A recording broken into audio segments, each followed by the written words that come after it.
Hi friends, welcome back to my channel. బయట Horlicks కొంటే added sugars and preservatives ఉంటాయి. So అలా కాకుండా హెల్తీగా ఇంట్లోనే ఎలా చేసుకోవాలో చూసేద్దాం. ఎక్కువ ఇంగ్రీడియంట్స్ లేకుండా సింపుల్గా ఎలా చేసుకోవాలో చూపిస్తాను నేను ఈరోజు. వీడియో ఫుల్గా చూడండి, స్కిప్ చేయకుండా. అలాగే నా వీడియోస్ నచ్చితే like, share and subscribe to my channel. Stove on చేసుకొని ప్యాన్ పెట్టి కొన్ని కాజు, కొన్ని బాదం, ఒక 4 వాల్నట్స్ అండ్ కొన్ని మకానా వేసుకొని డ్రై రోస్ట్ చేసి పక్కన పెట్టుకోవాలి.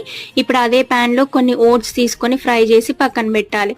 ఇప్పుడు ఒక మిక్సీ జార్ తీసుకొని మనం ఇందాక రోస్ట్ చేసుకున్న డ్రై ఫ్రూట్స్ అన్ని వేసుకొని స్వీట్నెస్ కోసం 1/2 కప్పు బెల్లం, ఫ్లేవర్ కోసం కోకో పౌడర్ వాడుతున్నాను. ఇది కంప్లీట్లీ ఆప్షనల్ అండి. పిల్లలు గుర్తుపట్టకుండా ఉండడం కోసం మాత్రమే వేస్తున్నాను. మీకు కావాలంటే స్కిప్ చేయండి. దీన్ని ఇప్పుడు మెత్తని పౌడర్ లా చేసేసుకొని ఒక 8 కంటైనర్ లో 1 మంత్ వరకు స్టోర్ చేసుకొని కావాల్సినప్పుడు వాడుకోవచ్చు. అంతే అండి, మన healthy and tasty Horlicks ready ఇంట్లోనే.